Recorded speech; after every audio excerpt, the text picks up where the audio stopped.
On the 20th of December, 1995, a letter was delivered to Kensington Palace. It came from Buckingham Palace, it was signed by the Queen, and it advised the Princess of Wales that an early divorce was in the best interests of the country. An identical letter went to the Prince of Wales. Neither had been consulted beforehand. Diana had spent 14 years attempting to reach her mother-in-law directly. Through requests for meetings, through intermediaries, through a televised interview watched by 23 million people a month earlier. The reply, when it finally came, arrived by messenger on headed paper and was released to the press. She was 34. She had been told at 19 that the family she was joining would look after her. What passed between these two women is unusually difficult to establish. They never argued in public. There is no recording, no exchange of angry correspondence, no witness to a decisive confrontation. What exists instead is a long sequence of requests, silences, delegated decisions, and formal communications, stretching from 1981 to the week of the funeral in 1997. The record begins in the spring of 1981, in a set of rooms on the second floor of Buckingham Palace, where a 19-year-old was sent to wait. The decision was made by the family before it was made by the man. In the first days of February 1981, Prince Philip wrote to his eldest son. Charles had been seeing Diana Spencer for 6 months. The press had established her name, her flat, her employer, and her registration number. She had been photographed against the light in a Pimlico nursery school garden in a skirt that turned out to be thin, and the photograph had run everywhere. Philip's position was that this could not continue indefinitely. Either Charles should propose, or he should end it, because a young woman's reputation was being spent while he decided. Accounts of that letter differ, and the difference matters. Those who saw it, including Philip himself in later years, described it as reasonable and affectionate, a father setting out the situation. Charles, according to Jonathan Dimbleby's authorized biography, read it as an ultimatum and told friends afterwards that he felt he had been given no honorable alternative. He was 32. He wrote to one correspondent that it seemed the right thing for the country and for the family, which is a description of duty rather than of feeling. He proposed on the 3rd of February, over supper at Windsor Castle. He then left for a skiing holiday in Closters. The engagement was announced on the 24th.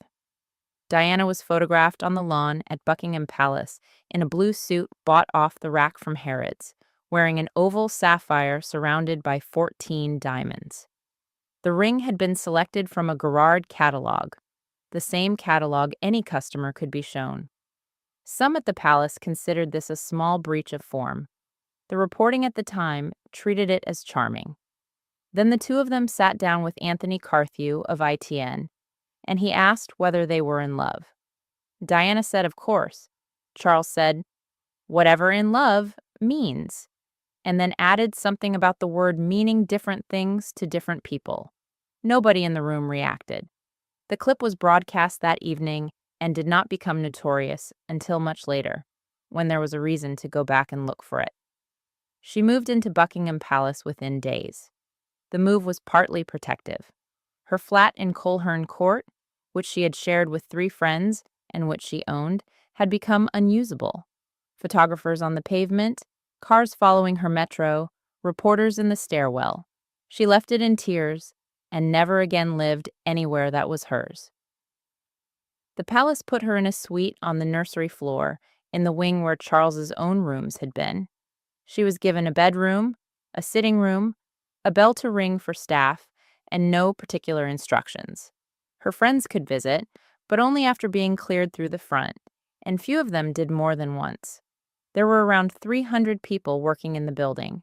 She knew none of them. What she was not given was any account of what the job involved. There was no formal induction. The institution did not have one because it had never previously acquired a 19-year-old from outside its own circle. Charles's assistant private secretary, Oliver Everett, was assigned to her, and he brought her books, constitutional history, the lives of previous consorts, the workings of the household. She did not read them. He interpreted this as indifference. She experienced it as being handed homework by a man she barely knew, in a building she could not leave without arrangements being made. The relationship between them soured within the year, and Everett was moved sideways to the Royal Library. It was the first of many staff departures around her, and the pattern of it: a person arrives, is unable to bridge the distance, and is quietly reassigned, established itself before the wedding. Lady Susan Hussey, one of the Queen's ladies-in-waiting, took more trouble. She took Diana swimming in the palace pool, sat with her, tried to explain things. Diana called her the head girl. The kindness was real, and it was also the kindness of a colleague rather than a relative. The Queen was in the same building. This is the detail that survives least well in the retellings, because it does not fit either of the shapes the story is usually given. Elizabeth II was not cold to her future daughter-in-law and did not obstruct her. She was simply, in the ordinary course of things, working. The boxes came every day, the audiences ran on schedule, and the private apartments were at the other end of a very long corridor. Diana had lunch with her occasionally. There was no conversation in which the older woman set out what the younger one was entering, because that was not the family's practice, and because Elizabeth had herself been raised to believe that people either understood these things or learned them by watching. Diana's own grandmother might have explained. Ruth, Lady Fairmoy, had been a lady-in-waiting and confidant to the Queen Mother for decades, and had been one of the people who helped bring the match about. Diana later said her grandmother had warned her that the family's way of life and sense of humor were not what she imagined. Ruth Fermoy, at the end of her life, was reported to have told Charles that she felt she had failed to press the point hard enough. Both statements come from secondhand accounts, and both were made after everything else had happened, which is when regret is easiest to phrase. On the 29th of March, Charles left for a 5-week tour of Australia, New Zealand, Venezuela, and the United States. He had been engaged for 5 weeks. She was photographed at the airport crying, and the photograph was published as the sweetness of a young woman missing her fiancé. During those 5 weeks, she was alone in the palace with a wedding being organized around her by people she had not chosen on a scale nobody consulted her about. St. Paul's had been selected over Westminster Abbey because it held more guests and gave a longer processional route. The guest list ran past 2,500. The estimated global audience was already being discussed in the press in the hundreds of millions. It was during this period that the eating disorder began. Diana dated it herself, on the tape she recorded in 1991, to the first weeks of the engagement, and she attached it to a specific moment: Charles's hand on her waist, and a remark about her being a little rounder there than she had been. Whether he said it in the exact words she recalled cannot be established. What can be established is the consequence, because it was written down at the time by people with no interest in her psychology. The dressmakers, David and Elizabeth Emanuel, had to take the wedding gown in repeatedly across the spring and early summer. They said afterwards that they had never worked on a dress that required so many alterations in one direction. Nobody at the palace intervened. It is not clear that anybody in the building recognized what they were watching. Bulimia was barely named in Britain in 1981, and the visible result, a bride becoming slimmer before a wedding, read as unremarkable. She was, by her own account, being sick several times a day inside a house with 300 staff, and no one asked. 2 days before the wedding, in the office of Charles's aide, Michael Colborne, she saw a parcel that was waiting to be sent. Inside was a gold chain bracelet with a blue enamel disc, and on the disc, entwined initials. Her account of this: that the initials stood for the private names Charles and Camilla Parker Bowles used for one another, that she confronted him, that he delivered the bracelet in person at a lunch anyway, is her account. Colborne confirmed the existence of the parcel. Charles has never disputed the gift and has disputed the timing and the meaning. The competing versions have never been reconciled and cannot now be. She told her sisters, Sarah and Jane, that she did not think she could go through with it. They told her it was too late, that her face was already printed on the tea towels. On the 29th of July, she came up the aisle of St. Paul's on her father's arm. Earl Spencer had suffered a cerebral hemorrhage in 1978 and had not fully recovered. The walk took 3.5 minutes, and she supported him more than he supported her. At the altar, she gave her husband's names in the wrong order, calling him Philip Charles Arthur George. The congregation smiled. Princess Margaret's daughter was heard to say that she had married the wrong man, and it was received as a joke. 750 million people watched. On the balcony, the kiss was proposed by Charles and encouraged by his mother, and it became the photograph of the decade. They spent the first nights at Broadlands, then boarded the royal yacht Britannia at Gibraltar for a cruise of the Mediterranean. Diana later said that among Charles's things, she found photographs of Camilla in his diary, and that at dinner with the officers, he wore a new pair of cufflinks, 2 interlocking Cs, which he told her had been a gift. At the end of August, as was customary, the honeymoon concluded at Balmoral, where the rest of the family had been in residence since the beginning of the month. Balmoral in September operates on a schedule that has not changed much since Victoria bought the estate.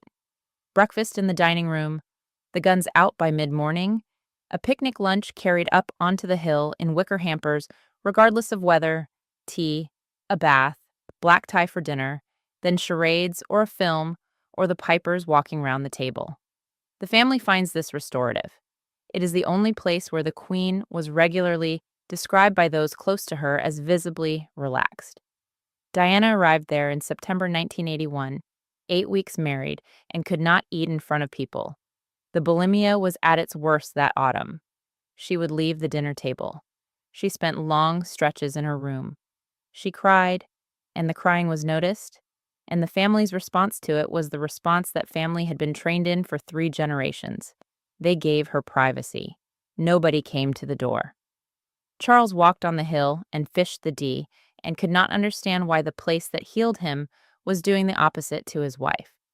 This is the point at which the two women's accounts begin to diverge permanently, and it is worth being precise about what each of them believed was happening. Diana's account, given later to Andrew Morton's intermediary and again to the BBC, was that she was ill in a house full of people who declined to acknowledge it. The Queen's view, insofar as it can be reconstructed from those who worked for her, was that the young woman was struggling, that the matter was between husband and wife, and that intruding would make it worse. Both positions are defensible. Only one of them was held by someone with the power to change the situation. In November, Diana was pregnant. In January at Sandringham, she fell down a staircase. She was 12 weeks gone. The Queen Mother was among those who found her at the bottom. Her account, given years afterwards, was that it had been a cry for attention rather than an attempt at anything worse, that she had told Charles she felt desperate, and he had said he was going riding, and she had thrown herself down the stairs. The local doctor was called. The baby was unharmed. Charles went riding. No record exists of the family discussing it afterwards. That absence is not evidence of indifference. It is evidence of a method. The method had a name inside the palace, though not one anybody used in front of the Queen. Diana called them the men in gray, a phrase she borrowed, consciously or not, from the way her own generation talked about civil servants, and applied to the private secretaries, assistant private secretaries, press secretaries, equerries, and comptrollers who constituted the royal household. To understand the next 15 years, it is necessary to understand what these men actually did. The monarch does not, in the ordinary course of business, tell her family what to do. She has an office.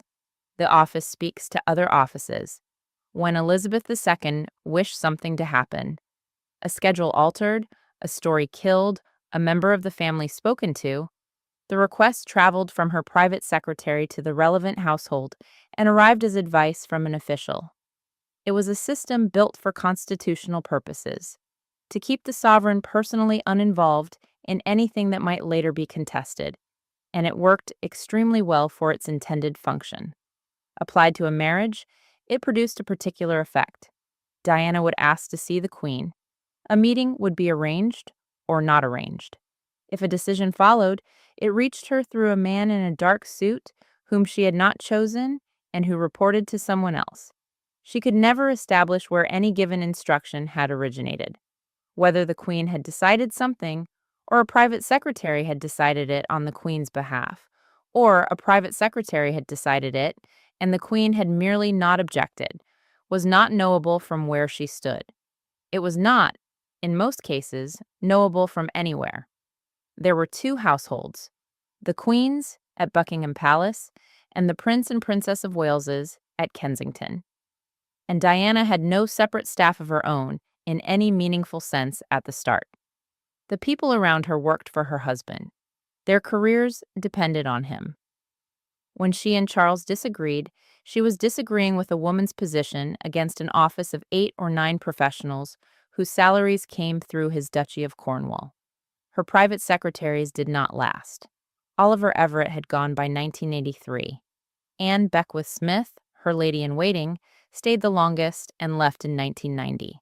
Patrick Jepson served from 1988 to 1996, longer than anyone, and resigned after the Panorama interview. His subsequent book described a woman he admired and had come to find impossible to advise. Between them were a succession of others who arrived, discovered that the princess would not follow guidance, and departed. She experienced this as the household rejecting her. The household experienced it as a client who would not be represented. There is one document that shows the machinery working in her favor, and it is instructive precisely because it is the exception. In December 1981, 3 months after Balmoral and before the fall at Sandringham, the Queen's press secretary Michael Shea summoned the editors of every national newspaper to Buckingham Palace. The Queen received them afterwards for drinks. The complaint was specific. The Princess of Wales, pregnant, could not go to the village shop in Tetbury to buy wine gums without being surrounded. Shea asked for restraint. Barry Askew, then editor of the News of the World, suggested that she send a servant. The Queen replied that it was one of the most pompous remarks she had ever heard. Askew was gone from the paper within months. It was a genuine intervention, made early, and it failed. Coverage moderated for a matter of weeks and then resumed at greater volume. What the episode demonstrated to everyone concerned, including probably to the Queen, was the limit of what the institution could do about the press once a member of the family had become genuinely popular. And Diana was becoming genuinely popular in a way the family had no precedent for. Prince William was born on the 21st of June, 1982, at St. Mary's, Paddington. Diana had insisted on a hospital rather than a palace bedroom, breaking with practice. Charles was present at the birth, which was also new. The photograph on the steps of the Lindo wing went around the world. She was 21. Within months, she was suffering what would now be identified as postnatal depression, on top of the bulimia. Charles's response, in his own later account, was bewilderment. Hers was that he treated her illness as a character defect. Doctors were brought in, several over the following 2 years. Some prescribed. She refused most of it. The palace's involvement in this consisted of ensuring it did not become public, which it did not for a decade. Prince Harry was born on the 15th of September, 1984. Diana said afterwards that the marriage was effectively over by then, that Charles's reported remark on seeing the second son, something about the hair and the disappointment of another boy, had closed something. He has never confirmed the remark. Her friends have described her repeating it for years, which establishes that she believed it and nothing more. By 1985, the two households at Kensington Palace had begun to separate in practice. Charles's diary was managed by his office. Hers was managed, increasingly, by her. She started accepting engagements they had not agreed on. He started spending more time at Highgrove. And in the spring of 1983, before either of those separations was visible, they had gone to Australia together for 6 weeks. and something had happened there that neither the household nor the Queen had any procedure for. The invitation came from Malcolm Fraser, then Prime Minister of Australia, and it contained an unusual clause. The Prince and Princess of Wales were asked for 6 weeks. They were also told that they could bring the baby. No royal tour had been conducted that way before. Charles himself had been left behind as an infant while his mother traveled. In 1953, the Queen and Prince Philip departed for a 6-month Commonwealth tour and did not see their children again until the following spring. That was simply how it was done. Fraser's suggestion, made partly out of political calculation and partly out of a reading of the public mood, broke the pattern, and Diana accepted it immediately. William, 9 months old, was installed with his nanny at Woomargama, a sheep station in the southern highlands of New South Wales. His parents flew back to him between engagements when the schedule allowed, which was not often. The arrangement was reported everywhere as a modern touch. Inside the family, it was noted without comment. They landed at Alice Springs on the 20th of March. The country was in the 4th year of drought. The temperature at the airfield was above 40 degrees. The flight from London had taken more than 20 hours, and Diana got off the plane in a green and white dress, looking, by the account of every reporter present, close to collapse. She was 21. She had not traveled outside Europe more than a handful of times. She was still bulimic and still, according to what she later said, being sick most days. The first week was, by her own description afterwards, the worst of her life to that point. She cried in hotel rooms. She told her hairdresser she wanted to go home. Members of the touring party, a group of around 30, including household staff, protection officers, and the press pack, noticed the tears and drew the conclusions that people draw. Some thought she was overwhelmed. Some thought she was difficult. Both readings were reported back to London, and both entered the file. Then the crowds arrived. At Ayers Rock, at Sydney Opera House, at Brisbane, at Melbourne, at Perth. The numbers exceeded anything the organizers had prepared for. In Brisbane, the estimate was 300,000 people. Police lines were rearranged mid-event. The tour had been designed as a standard royal progress and became, within days, something else. The thing the Australian papers immediately labeled Die-mania, in headlines that ran for 6 weeks without appreciable fatigue. The mechanics of a royal walkabout are worth describing, because the mechanics are where the damage occurred. When 2 members of the family walk a barrier line together, they normally split it. One takes each side of the street, so that nobody who has waited for 4 hours goes home having seen only a back. It is an efficient practice, and it had never previously produced any difficulty. In Australia, it produced an audible, repeated, and entirely unmanageable result. When Charles reached a section of crowd, people in that section groaned. Some of them said, out loud, that they had wanted the other one. Some asked him to go and fetch her. This happened in front of reporters, day after day, in several cities. Charles wrote about it at the time. The letters were later quoted in Jonathan Dimbleby's authorized biography, and what they contain is not rage, but a sort of careful bewilderment, an attempt to work out what had changed and whether he ought to mind. He told one correspondent that he had become an addition to the program. To an aide, he said something close to, "It is not easy being a supporting act." He was 34 years old, had been trained since birth for a role defined by precedents, and was watching precedents be ignored by 300,000 people at a time. Diana's account of the same 6 weeks was that she had no idea what she had done to deserve any of it, and that she was frightened of the noise. She also said, and this is the part that matters for everything afterwards, that Australia was where she learned the job. She learned it by watching what worked. She crouched to speak to children rather than bending. She took her gloves off, which the household had views about, because she found that people wanted to be touched. She stayed on a line past the allotted time. She stopped for the people at the back. None of this was strategy in 1983. It was a 21-year-old with no training, discovering that her natural manner produced an overwhelming response, and then repeating it. The strategic understanding came later, and it came, in part, from this. By the New Zealand leg in April, she was steadier. The photo call at Government House in Auckland, William on a rug on the lawn, crawling toward a wooden toy while both parents knelt beside him, was staged for the traveling press and became one of the most reproduced images of the year. It was also the last extended period the three of them spent together in that configuration. They flew home at the end of April. In June, they went to Canada, where the crowds behaved the same way. In Vancouver, at the expo site, Diana fainted on her feet and had to be helped out. The official explanation was heat and exhaustion. Her own explanation, given years later, was bulimia. What happened next inside the institution is harder to document than the tour itself, because it happened in offices. There was no meeting at which the Queen was informed that her daughter-in-law had become more popular than her heir. There did not need to be. The evidence arrived daily on the newsstands, and the household read the newsstands professionally.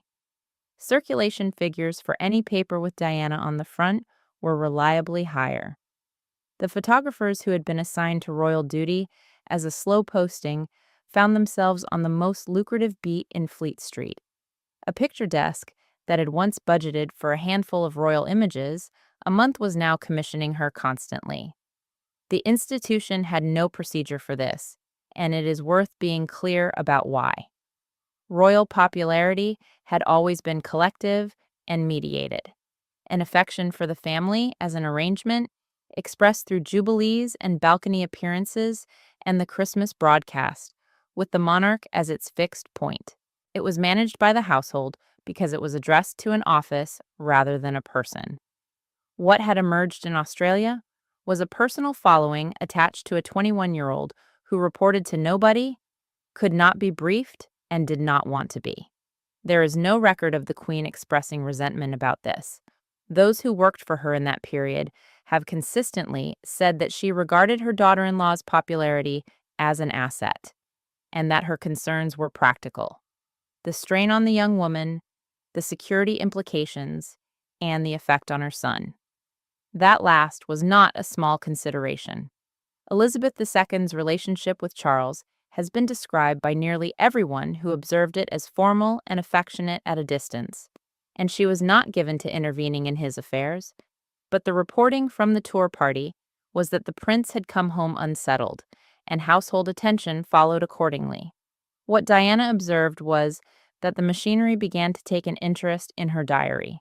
Requests came through her husband's office that she reduce certain engagements. There were suggestions about which charities were appropriate.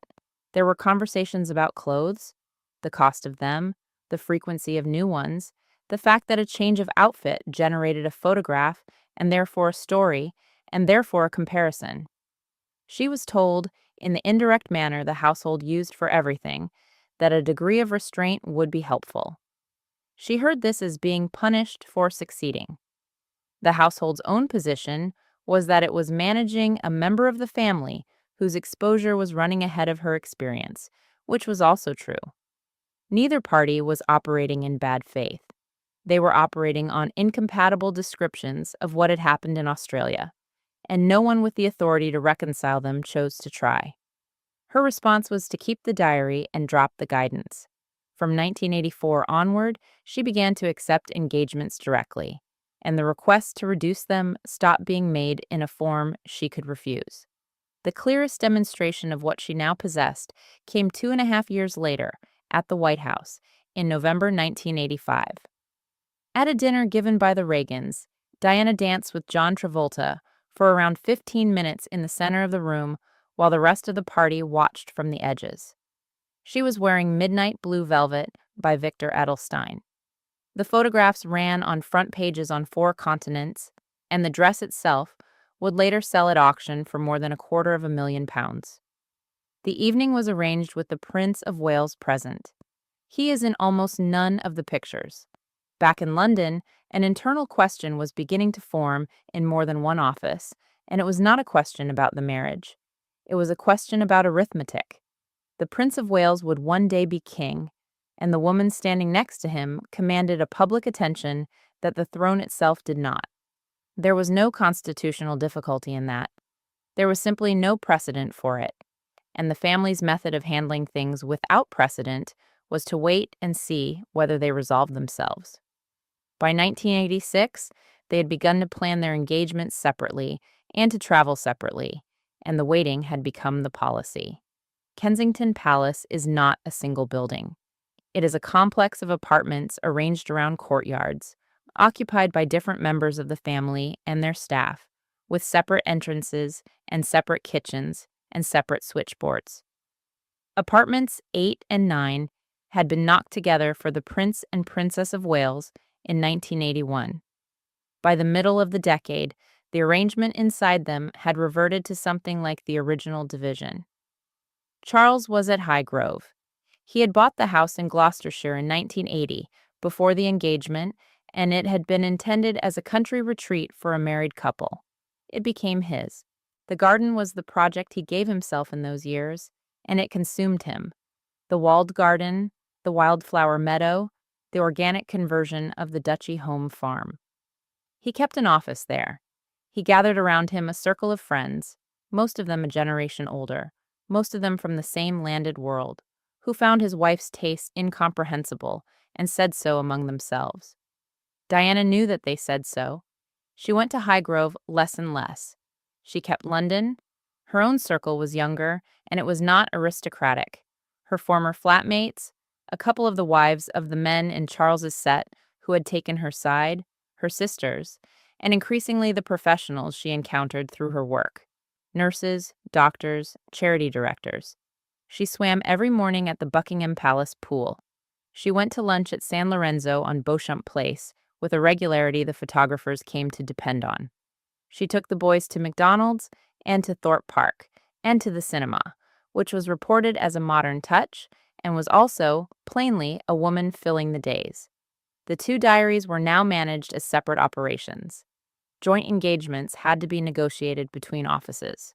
What is striking about the later 1980s is how much of the public record continues to show a marriage. They were photographed together at Ascot. They appeared on the balcony for Trooping the Color. They went to Portugal in 1987, to Spain and France in 1988, to the Gulf states in 1989, to Japan, to Indonesia, to Hungary, to Brazil in 1991. Each of these tours generated the ordinary output of a royal visit: the arrivals, the wreath-layings, the state dinners, the photographs of two people standing in the correct relation to one another in front of a monument. The tours were competently executed. Both of them were professionals by now, and the professional requirement was that nothing show. Behind it, the arrangements had become explicit. By 1987, they were spending as many as 6 weeks at a time apart. When they were at Highgrove together, Charles occupied his rooms and Diana occupied hers. Staff at both houses were managing a situation everybody in the building understood and nobody described. The relationships were also underway on both sides, and the timing of them remains contested in the exact way these things always are. Charles's own position, given publicly in 1994 through Dimbleby, was that he resumed his relationship with Camilla Parker Bowles in 1986 after the marriage had irretrievably broken down. Diana's position was that it had never stopped. There is no way to settle this from the outside, and the disagreement is not really about a date. It is about which of two people is responsible for the sequence. Both had an obvious interest in their own chronology, and both stated it consistently for the rest of their lives. Diana's involvement with James Hewitt, a cavalry officer who taught her, and later the boys, to ride, ran from around 1986 to the early 1990s. There was also her friendship with Sergeant Barry Manickey, a protection officer who had been assigned to her in 1985 and who was moved off her detail in 1986 after household concern about the closeness of the relationship. He was killed in a motorcycle accident in 1987. Diana was told about it in a car by Charles on the way to an airport minutes before she had to get out and smile at a crowd. She said afterwards that she had believed for years that the death was not an accident. There is no evidence for that belief, and there is a considerable amount of evidence against it. And it belongs in this account only because of what it shows about her state of mind by the end of the decade. She had begun to assume that the institution around her was capable of arranging things. Against all of this, her working life was becoming serious. In April 1987, she opened the first purpose-built HIV/AIDS unit in the United Kingdom at the Middlesex Hospital and shook the hand of a patient without gloves in front of the cameras. The gesture has been retold so many times that its context has worn away. In 1987, the British government had recently run the tombstone advertisements. There was widespread public belief that the virus could be transmitted by touch. Health workers in some hospitals were refusing to handle patients. The Princess of Wales's private secretary and the palace had both been consulted about the visit, and the advice she received was cautious. She did it anyway, and it worked. And she understood immediately what it meant that it had worked. This is the moment when her instinct becomes technique. Over the following years, she went back repeatedly to the Middlesex, to hospices, to a children's ward in Harlem in 1989, where she picked up a child with AIDS, to the National AIDS Trust, of which she became patron. She sat on beds, she held hands, she let herself be photographed doing it every time, and the photographs did more to change British attitudes to the disease than any public health campaign of the period. Doctors who worked in that field have said so plainly ever since. She also learned that the same instrument worked in both directions. By the end of the 1980s, Diana had a working relationship with several journalists. Not a formal one, nothing that could be described as briefing at first. She would take calls. She would speak to Andrew Knight or to Richard Kay of the Daily Mail, who became the closest of them. She would let it be known which engagements mattered to her. In an institution where every other member of the family communicated with the press through an officially designated officer, she had a private line, and she was the only one who had one. The household understood this. It could not prove it, and it could not stop it, and its response was to establish something similar on the other side. Charles's office also had journalists it trusted. The Queen's press secretary had his own relationships, of longer standing and greater discretion. What emerged by around 1989 was a situation in which two households within the same family were each capable of placing a story about the other, while both formally maintained that no such thing occurred. For a few years, the balance held, because neither side had yet used the weapon at full force. Then came the photographs from the Taj Mahal. In February 1992, the Prince and Princess of Wales toured India. On the 11th, Diana was driven to Agra alone and sat on the marble bench in front of the mausoleum in a red jacket, hands folded, entirely by herself, while the press pack photographed her from a distance of 40 feet. Charles was in Bangalore addressing a business forum. The visit had been in the program for months and had been agreed between the two offices. It is not possible to establish whether she understood in advance what the image would say. She had visited the same spot with Charles in the itinerary discussions. She certainly knew that he had come here as a bachelor in 1980 and told reporters that he would like to bring back the woman he loved. The photographers knew it too. Several of them had been there in 1980 and reminded the desks in London. Afterwards, asked by a reporter what she had thought of the place, she said it was a very healing experience. 3 days later, at a polo prize giving in Jaipur, Charles leaned in to kiss her, and she turned her head so that his mouth landed near her ear, and the photograph showed a man missing his wife's face. That one was almost certainly not planned by anybody. It ran on more front pages than the Taj Mahal. They came home in the third week of February. Her father, Earl Spencer, died on the 29th of March while she was skiing in Austria with the children. Charles flew out to accompany her back to England, which she said she did not want and which the household advised was necessary for appearances. They traveled together and separated at the airport.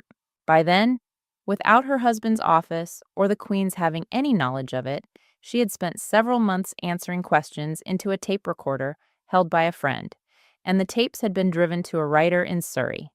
The mechanism was designed so that she would never have to be in a room with the writer. Andrew Morton was a former royal correspondent for the Daily Star who had left daily reporting to write books.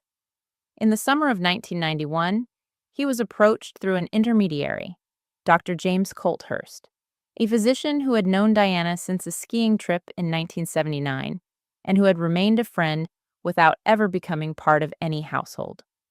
Colthurst cycled to Kensington Palace, was admitted without difficulty because he was on the list of personal friends, and sat in her sitting room with a tape recorder and a list of questions Morton had written out. She answered them. Then the tapes went back to Morton by hand. 6 sessions took place across 1991 and into early 1992. The transcripts run to tens of thousands of words. What she describes in them is the bulimia, the fall down the stairs at Sandringham, the bracelet before the wedding, the cufflinks on the honeymoon, the Camilla telephone calls, the postnatal depression, and, most damagingly for what followed, the sense that she had asked the family for help and had not received it.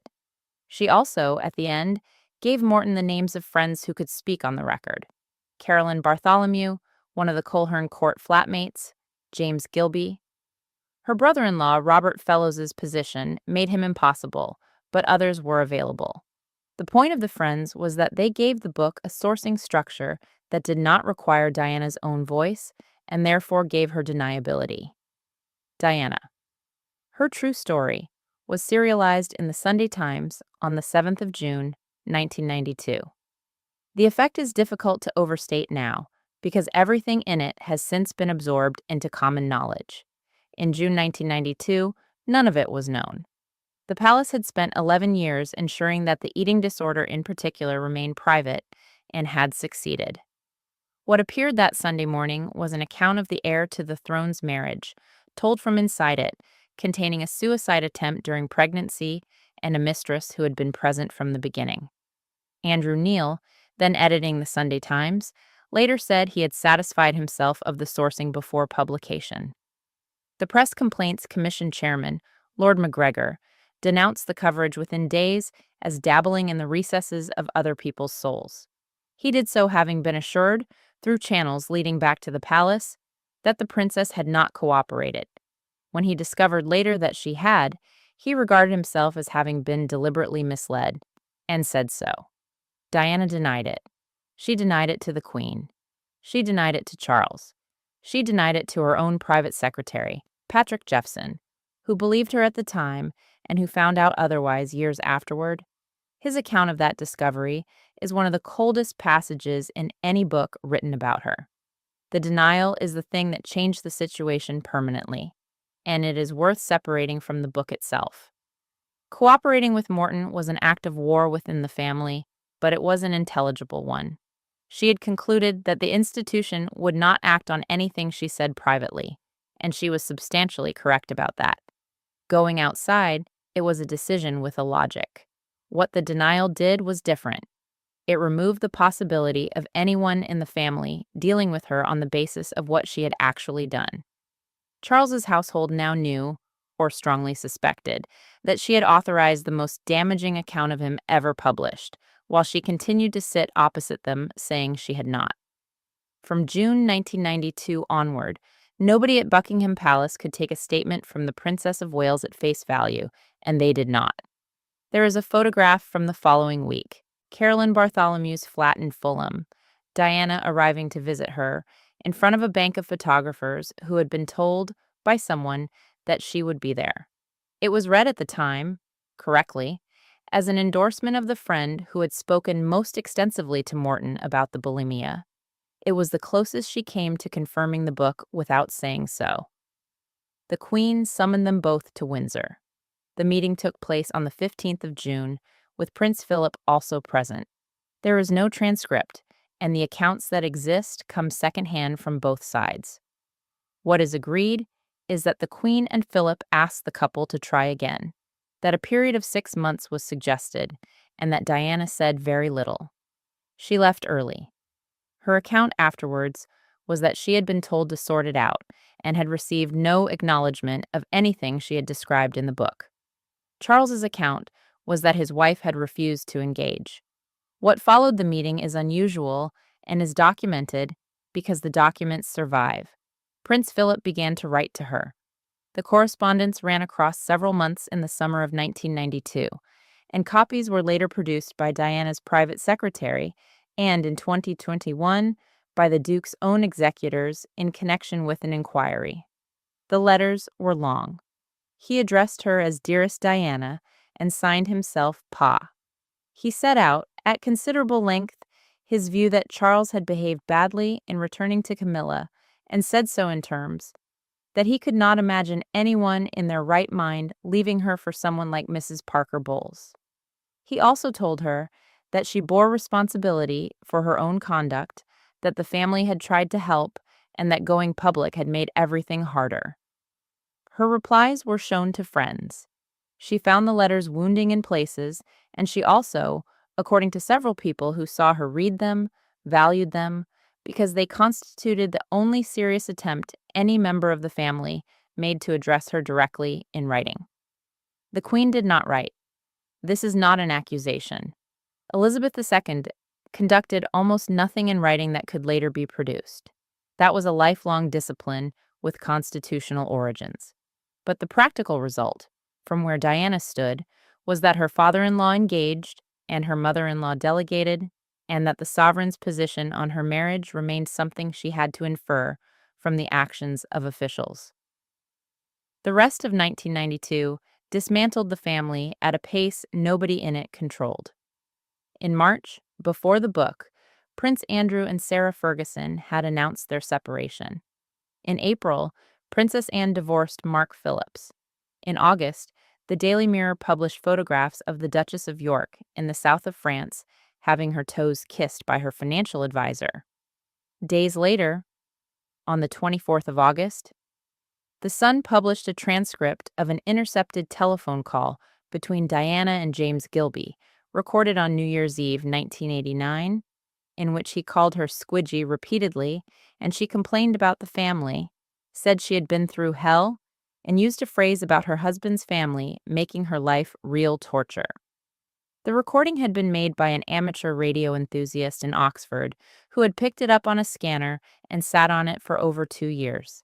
How a private call from a Sandringham landline came to be broadcast on a frequency any hobbyist could receive has never been satisfactorily explained. The Sun set up a phone line so that readers could listen to the tape for 36 pence a minute. Tens of thousands did. On the 20th of November, Windsor Castle caught fire. It burned for 15 hours and destroyed more than 100 rooms. The Queen was photographed the next day in a mackintosh and headscarf, looking at the wreckage. 4 days after that, at Guildhall, marking the 40th anniversary of her accession and speaking with a throat infection that made her voice unsteady, she said the year was not one on which she would look back with undiluted pleasure, and used the phrase that attached itself to 1992 permanently. On the 9th of December, the Prime Minister John Major stood in the House of Commons and announced that the Prince and Princess of Wales had agreed to separate. He said there was no reason why the Princess of Wales should not be crowned queen in due course. Nobody in the palace believed that sentence, including the person who had drafted it. 4 weeks later, on the 13th of January 1993, the Sunday Mirror and the People published a transcript of a second intercepted call. This one was from 1989, and it was between the Prince of Wales and Camilla Parker Bowles. The second recording ran to around 6 minutes of transcript, and its content was such that most British newspapers printed it with words removed. The intimacy in it was not the difficulty. The difficulty was the register. Two people talking in the ordinary shorthand of a long relationship, in the middle of the night, one of them married to somebody else. The wish he expressed about wanting to live inside her trousers was the line that traveled. The call had been recorded on the 18th of December, 1989. It surfaced in Australia first, in New Idea, then in Britain on the 13th of January, 1993. As with the Gilby tape, the official explanation involved a private individual with a radio scanner. As with the Gilby tape, the technical circumstances remain disputed. A call from Charles's mobile to a landline in Wiltshire, recorded with sufficient clarity to transcribe, retained for 3 years, then released at a moment of maximum consequence. The intelligence services have been accused and have denied. No evidence has ever established who recorded either conversation or why they waited. What can be established is the effect on the arithmetic. Before January 1993, Diana was a woman who had gone outside the family with her grievances and then lied about it. After January 1993, both principles were exposed, and the public had heard the heir to the throne in a state that no future coronation would be able to unhear. Charles's approval ratings collapsed. Polling that year found substantial minorities saying he should not become king. The institution's problem was no longer a difficult daughter-in-law. It was a succession. The press war that followed was conducted, on both sides, through intermediaries who could be disavowed. Charles's office had been reinforced. Commander Richard Aylard, his private secretary, took the view that the prince's position could only be recovered by putting a fuller account into the public domain, and that the account had to come from a serious source. Diana's channel remained Richard K. at the Daily Mail. Along with a small number of others, she spoke to directly by telephone, usually late in the evening, usually without any staff aware. Each side now briefed against the other as routine.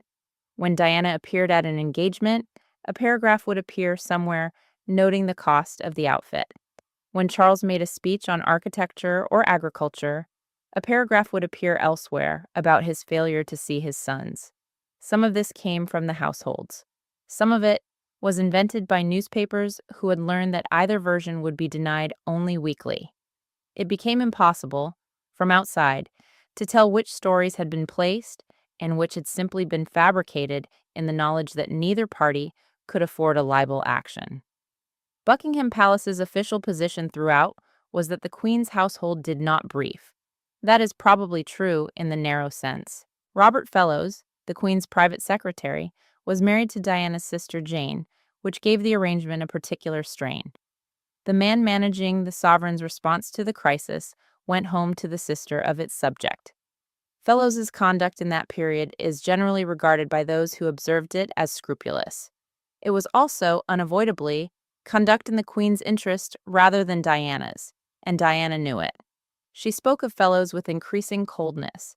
She had by then decided that everyone who worked in a palace was, in the end, on the other side. In November 1993, the Sunday Mirror published photographs of her exercising at the LA Fitness Club in Isleworth, taken covertly by the gym's owner with a camera concealed in the ceiling. She sued and settled. On the 3rd of December, at a charity lunch for the Headway National Head Injuries Association, she announced that she was withdrawing from public life. The speech was hers. She said she had been under pressure that was constant, and she had come to believe unrelenting, and asked for time and space. She had given her office no notice. Patrick Jeffson, sitting at the back of the room, learned of the decision as the audience did. The withdrawal lasted less than a year in practice. She kept a handful of patronages, then began accepting engagements again through 1994, and the pattern of the diary resumed. What the announcement had done was demonstrate that she could remove herself, which was the one thing the institution could not do to her. On the 29th of June, 1994, ITV broadcast Charles, the private man, the public role. Jonathan Dimbleby had been given 18 months of access, along with archives and private correspondence. 14 million people watched. Near the end, Dimbleby asked whether he had tried to be faithful and honorable, and Charles said yes, until the marriage became irretrievably broken down. He had admitted adultery on television, and he had done it with the full knowledge of his own office. The palace had been informed the program was being made. There is disagreement about how precisely the Queen understood what would be in it. Several accounts say she and Prince Philip were dismayed by the admission and by the accompanying biography, published in October, which described Charles's childhood in terms that made his parents' treatment of him a matter of public discussion. Philip, whose letters to Diana had criticized his son's conduct in private, now found his own parenting in a bestseller. That evening, while the program aired, Diana attended a Serpentine Gallery dinner in a black, off-the-shoulder Christina Stambolian dress she had owned for 3 years and never worn. It ran on every front page the next morning, alongside the admission. Whether the timing was hers or her office's has never been established.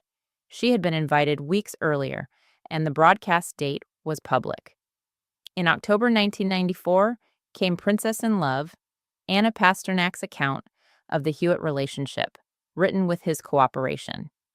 Diana's reaction, given to friends, was that she had been betrayed. She did not deny the affair, and she did not confirm it.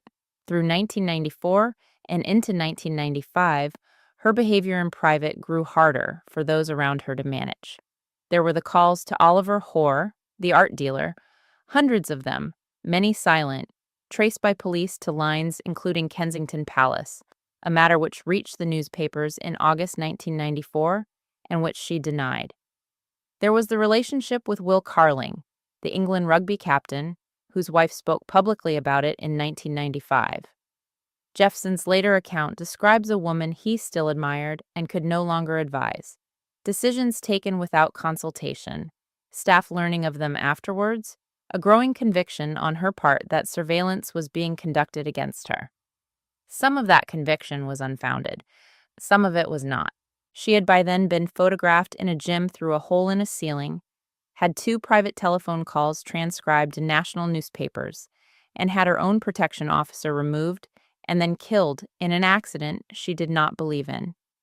A person in that position who suspected she was being watched was not reasoning badly from the evidence available to her. In the summer of 1995, she began speaking to a journalist named Martin Bashir, brought to her by her brother Charles Spencer. She told almost no one. Jeffson was not told. Her lawyer was not told. Buckingham Palace was certainly not told. The BBC's Director General, John Burt, and the head of news, Tony Hall, were kept in a small circle, deliberately constructed to prevent the palace hearing of it, on the reasoning that the palace would stop it. The crew entered Kensington Palace on the 5th of November, 1995, a Sunday, when the staff were off and only a single security officer was on the gate. They filmed for several hours in her sitting room. She wore black, and she had done her own eye makeup heavily. The palace was informed the program existed 9 days before transmission. The way Bashir obtained the interview did not become fully known for 25 years, and it belongs here rather than later, because it changes the meaning of what she said on camera. In September 1995, Bashir asked a BBC graphic designer named Matt Whistler to produce 2 bank statements. They purported to show payments into the account of Alan Waller, a former employee of Earl Spencer from offshore companies. The implication was that Diana's brother was being paid to inform on her. Bashir showed the documents to Spencer at Althorpe. On that basis, Spencer agreed to introduce him to his sister. Bashir then met Diana repeatedly through October, and what he told her in those meetings was reconstructed later from notes her brother took at the time. He told her that her private telephone calls were being recorded, that members of her own staff were being paid to report on her, that her car was fitted with a tracking device, that her personal correspondence was being opened, and that there were payments flowing from the security services to people close to her. Some of what he said was invented outright. Some of it exploited things she already half believed for reasons of her own. Lord Dyson's inquiry, published in May 2021, found that Bashir had acted deceitfully and in serious breach of BBC guidelines, and that the BBC's own 1996 internal investigation had covered it up, that executives had been given false accounts by Bashir and had chosen not to test them. Tony Hall, by then Director General, resigned from his subsequent post at the National Gallery within days of the report. The BBC returned awards and did not broadcast the program again. Whether Diana would have given the interview without the deception cannot be established. Her brother believed she would not have. She had, by 1995, several independent reasons for distrust and had spoken to friends about surveillance before Bashir appeared. What is clear is that a woman already inclined to believe she was being watched was shown documents designed to confirm it, and then sat down in front of a camera. Panorama was broadcast on the 20th of November, 1995, the Queen and Prince Philip's 48th wedding anniversary. Nearly 23 million people in Britain watched, close to 40% of the population. She said the marriage had 3 people in it, so it was a bit crowded. She confirmed the affair with Hewitt, saying she had adored him and had been let down. She described the bulimia and the self-harm. She said she would like to be a queen of people's hearts, in people's hearts, but did not see herself as queen of this country. Asked whether the Prince of Wales would ever be king, she said she did not think he would wish to change to the extent the role required and that it would bring him enormous limitations. She spoke of a hostile establishment that regarded her as a problem and had decided she was a non-starter. The line about her husband's suitability for the throne was the one the palace could not absorb. Everything else concerned a marriage. That sentence concerned the succession, and it was delivered by a member of the family on national television without warning on the sovereign's wedding anniversary. The Queen was at Sandringham. Accounts of her immediate reaction are secondhand and vary in temperature, but the response through the machinery was rapid and unambiguous. Patrick Jephson resigned. He had served her for 7 years and had learned of the interview when the rest of the country did. On the 18th of December, the Queen wrote to both of them, advising an early divorce in the best interests of the country. She had consulted the Prime Minister and the Archbishop of Canterbury. Charles agreed within days. Diana received her letter at Kensington Palace and did not reply for several weeks. When she did, she said she needed time. The existence of the letters was announced publicly by Buckingham Palace on the 20th, before Diana had responded. A decision taken by the household, which she regarded as being informed of her own divorce by press release. The negotiations ran through the first half of 1996. Diana conducted them with a lawyer, Anthony Julius of Mishcon de Rea, who was not a palace solicitor and had no history with the family. Charles was represented by Fiddes and Son. The Queen's office supervised. On the 28th of February, Diana announced through her own office that she had agreed to a divorce and would be giving up the title Her Royal Highness. Buckingham Palace issued a statement the same day contradicting the framing. No decision had been reached, the announcement was premature, and all matters were still under discussion. It was the only occasion on which the palace publicly corrected her in real time. The final settlement was concluded on the 12th of July and the decree absolute granted on the 28th of August, 1996. She received a lump sum of around £17 million and an annual payment of about $400,000 for her office. She kept her apartments at Kensington Palace. She kept her jewelry. She remained Diana, Princess of Wales, and was to be regarded as a member of the royal family.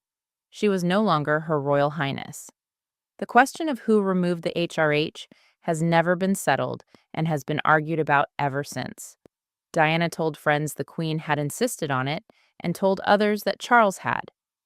Buckingham Palace's position, stated at the time and repeated since, was that the princess had surrendered it voluntarily as part of the settlement.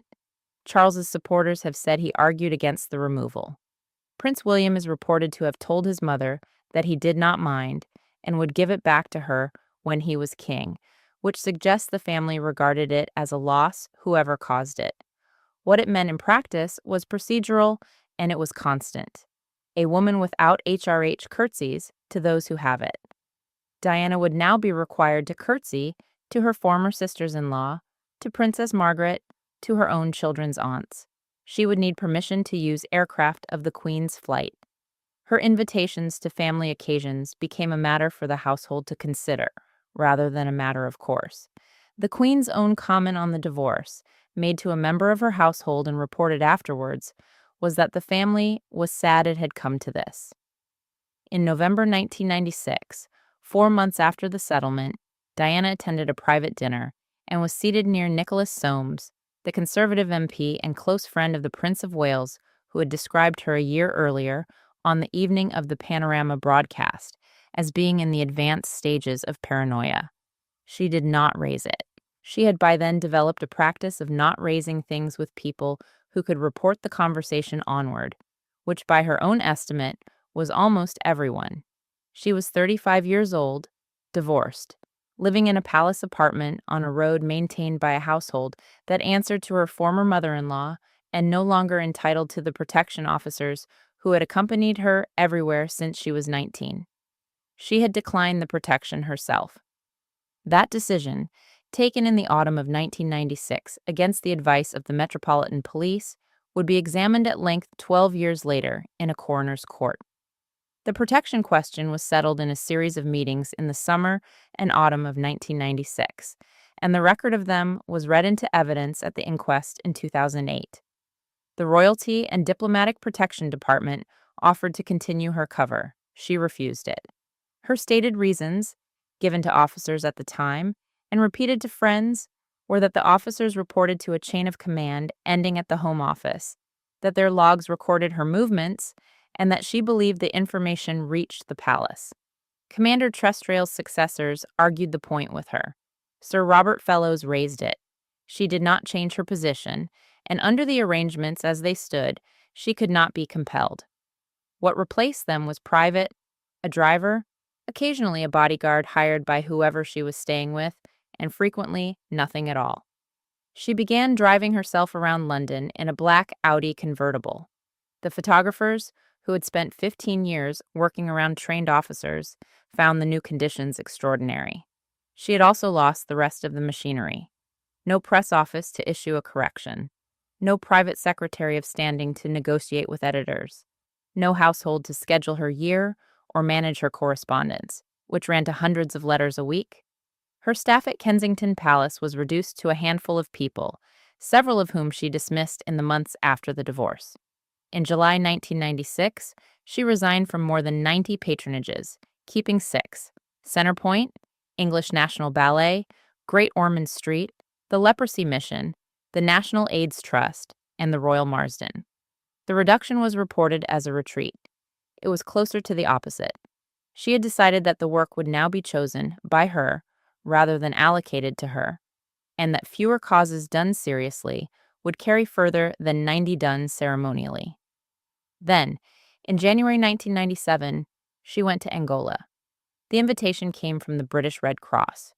The country had emerged from decades of civil war with somewhere between 10 and 20 million mines in the ground and one of the highest rates of amputation on Earth. She flew commercial to Luanda, then on to Huambo and Quito. There were no royal aircraft available to her now, and no household to arrange the logistics. The Red Cross did it. At Huambo, on the 15th of January, she walked a partially cleared minefield wearing a visor and a flak jacket marked with the Halo Trust logo. The path had been cleared and checked. The photographers were held at a distance, and then, at her suggestion, allowed a second pass so they could get the shot properly. She understood exactly what she was doing. She also went to the orthopedic hospital in Neves Bendinha and sat with a 13-year-old girl named Sandra Tijika, whose intestines had been destroyed by a blast. She held the hand of a boy who had lost a leg. She did not speak while the photographs were taken. The reaction in London was immediate and hostile. The Ottawa process, aiming at a comprehensive ban on anti-personnel mines, was then under negotiation, and the British government's position was cautious. Earl Howe, a junior defense minister, told the BBC that the princess was ill-informed and a loose cannon. Peter Viggers, a conservative backbencher, said something similar. The implication was that she had strayed into policy, which she had. She replied at a Red Cross seminar in June that she was not a political figure and that her interests were humanitarian, and then continued exactly as before. In August, she went to Bosnia with the Landmine Survivors Network, to Sarajevo and Tuzla and Zenica and met survivors and their families without a single photographer in the room for most of it. The Mine Ban Treaty was concluded in Oslo in September 1997 and signed in Ottawa in December. Britain signed. Whether her involvement changed the outcome is not something that can be proved, and the campaigners who did the technical work over years would be the first to say the treaty had many authors. What is documented is that the issue moved from a specialist concern to a matter the public recognized within 8 months, and that this happened after Huambo. She had discovered what she could do without the institution. She had also discovered the terms. The photography had changed. With no protection officers and no palace to complain on her behalf, the market value of a Diana picture rose, and the constraints on obtaining one disappeared. Freelancers on motorcycles worked London full-time. Agencies in Paris, Milan, and New York bid against each other. A single usable frame of her with a man could clear £100,000 across the syndications. She was pursued to restaurants, to the gym, to the school gates at Ludgrove and Eton, on holiday, at the beach. She had spent 15 years learning to use photographers and had become, by 1997, unable to switch the relationship off.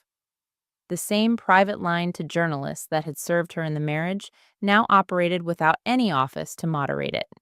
She would call Richard Kay from a mobile in a car park. She would let it be known where she would be, and then be surprised at the number who came.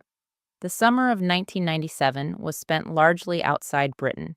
In July, she took William and Harry to the south of France as the guest of Mohammed Al-Fayed at his villa near Saint-Tropez, with his security and his staff.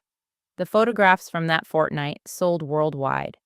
On the 22nd of July, she was photographed alone on a diving board in a leopard print swimsuit, and the picture ran across 5 columns in London. At the villa, she met Dodi Fayed, Mohammed's eldest son.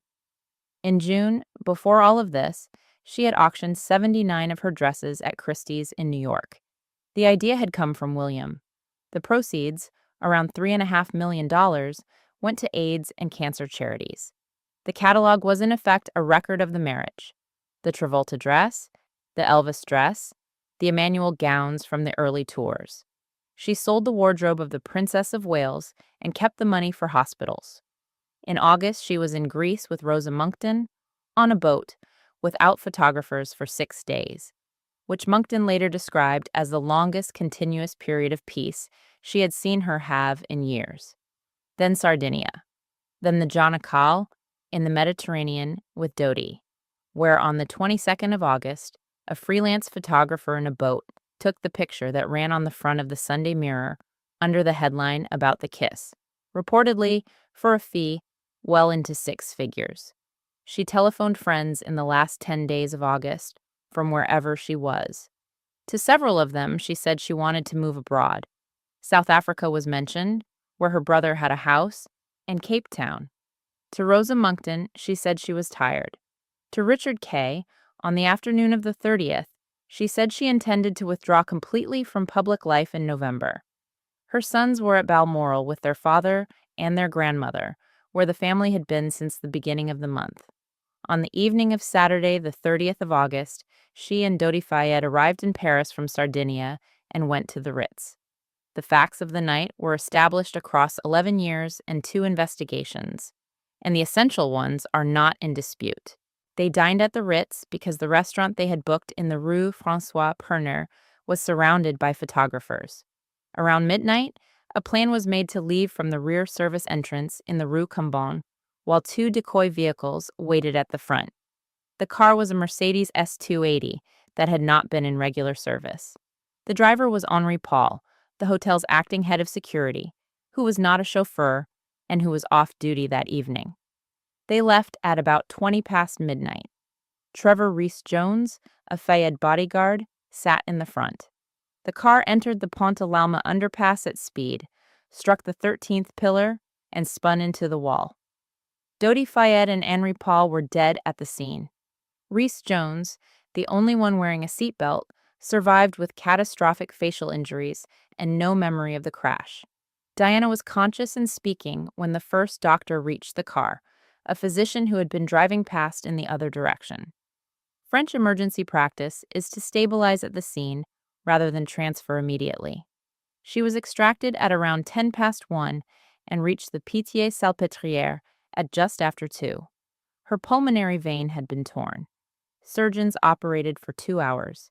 She was declared dead at 4 in the morning, Paris time.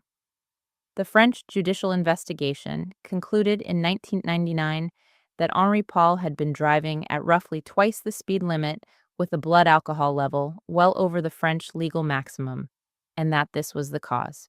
Operation Paget, the Metropolitan Police inquiry conducted under Lord Stevens and published in 2006, examined every allegation of conspiracy raised by Mohammed al-Fayed and rejected all of them.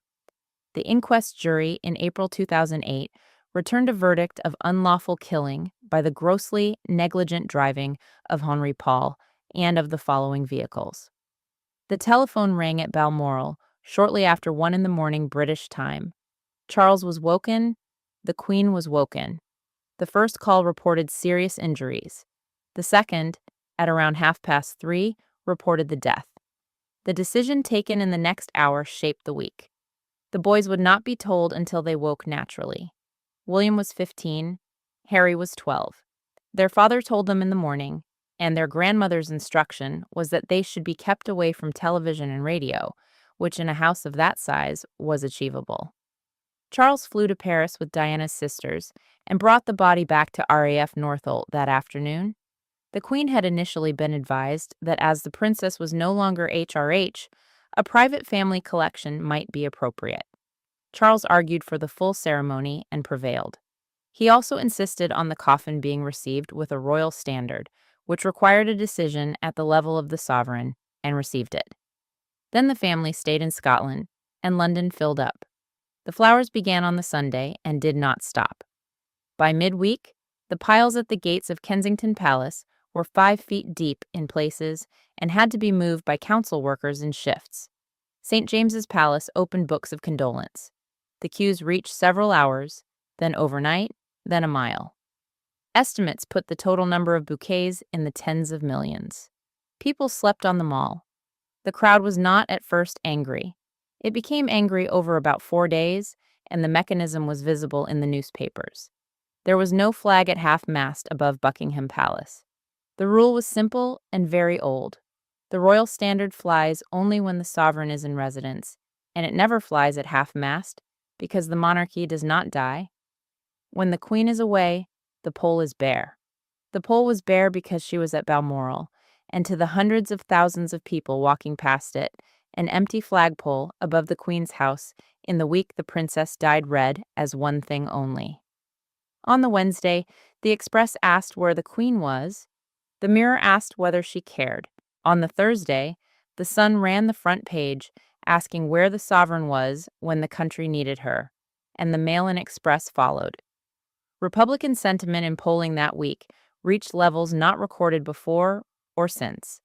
One survey found a quarter of respondents saying the monarchy should end. What was happening inside the house was, by every subsequent account, the opposite of indifference. The Queen's position, stated to her staff and to the Prime Minister's office through those days, was that her grandchildren had lost their mother, that they were in the only place where photographers could not reach them, and that a grandmother's job was to be with them. She took them to church at Crathy on the Sunday morning, where the minister mentioned the death only in passing, on the family's request, because the boys had been told 2 hours earlier. Tony Blair had been in office 4 months. His press secretary, Alistair Campbell, had already produced the phrase about the people's princess for a statement delivered outside a church in Sedgefield on the Sunday morning, and it had set the register for the week. Downing Street now pressed the palace, through Fellows and through Blair's own calls to Charles and to the Queen, to respond visibly. Robert Fellows and Robin Janvrin, the deputy private secretary, made the same case from inside. The Queen resisted for several days and then moved. On Thursday, the 4th of September, the palace announced that the Union flag would fly at half-mast over Buckingham Palace on the day of the funeral. It had never happened. A rule of centuries was set aside in an afternoon, and it was reported as a concession, which it was. The family flew to London on the Friday. The Queen went to the gates of Buckingham Palace and walked the flowers. A woman in the crowd handed her a bouquet, and she asked whether she should lay it, and was told it was for her. She read the cards. Some of them were addressed to her, and not kindly. At 6 o'clock that evening, she broadcast live from the Chinese dining room with the crowd visible through the window behind her. She spoke for under 3 minutes. She said she was speaking as a queen and as a grandmother, that she admired and respected Diana for her energy and her commitment to others, and that there were lessons to be drawn from her life and from the reaction to her death. The phrase she used about her own position, that what she was saying came from the heart, was a construction she had almost never used publicly in 45 years. The funeral was on Saturday, the 6th of September. The coffin traveled from Kensington Palace to Westminster Abbey, through streets where the silence was noted by every broadcaster covering it. At St. James's, William, Harry, Charles, Prince Philip, and Earl Spencer joined the cortege on foot and walked behind it for the last mile. Philip had offered to walk when it became clear the boys were expected to. William later said he had done it because he had been told it was expected, and has described it as something he would not ask a child to do. Outside the Abbey, as the coffin passed, the Queen bowed her head. She had not been required to. It was the only such gesture she made in 70 years on the throne. Inside, Earl Spencer stood up. He said his sister was the very essence of compassion and needed no royal title to generate her particular brand of magic. He said that she had been the most hunted person of the modern age. He said, addressing his sister directly, that he pledged on behalf of her blood family that they would continue the imaginative and loving way in which she had been steering the boys, so that their souls were not simply immersed by duty and tradition, but could sing openly as she had planned. The royal family was seated 10 feet away. When he finished, applause began outside in Hyde Park, where the crowd was watching on screens. It traveled up Whitehall and through the doors of the Abbey, and the congregation joined it, and for a moment several hundred people were applauding a criticism of the family in front of the family in a church. The Queen did not applaud. Neither did Charles. William and Harry sat with their heads down. The burial was private, on an island in the lake at Althorpe, with only the family present. They never had the argument. That is the strangest feature of a conflict that ran for 16 years and ended a marriage, altered a succession, and produced the largest public gathering in modern British history. There is no letter from the Queen to Diana of the kind Prince Philip wrote. There is no recorded exchange of accusations. Everything passed through private secretaries, press officers, lawyers, journalists, intermediaries, and at the end, a broadcast to 23 million people and a formal letter delivered by messenger. Two women who lived in the same institution for half of one of their lives conducted their entire disagreement without ever facing each other over it. Diana's version was that she asked for help and was handed a rule book. The household's version was that they were managing something no procedure covered, that the young woman would not be advised, and that intervening in a grown son's marriage was not the sovereign's business. Neither account is dishonest. They describe the same years from positions that had no overlap, and the record supports substantial parts of both. What can be said with more confidence is that the institution changed afterwards, and changed in her direction. The Queen's finances were opened. The Way Ahead group reconsidered how the family presented itself. A monarch who had not previously explained herself began to. The flag now flies at half-mast at Buckingham Palace when there is a death, because in 1997 it did not. Her sons carried both inheritances. William works largely inside the institution his mother fought. Harry, in 2020, left it, citing press intrusion and a family that would not protect him from it, and in doing so repeated, almost point for point, the case his mother made in 1995.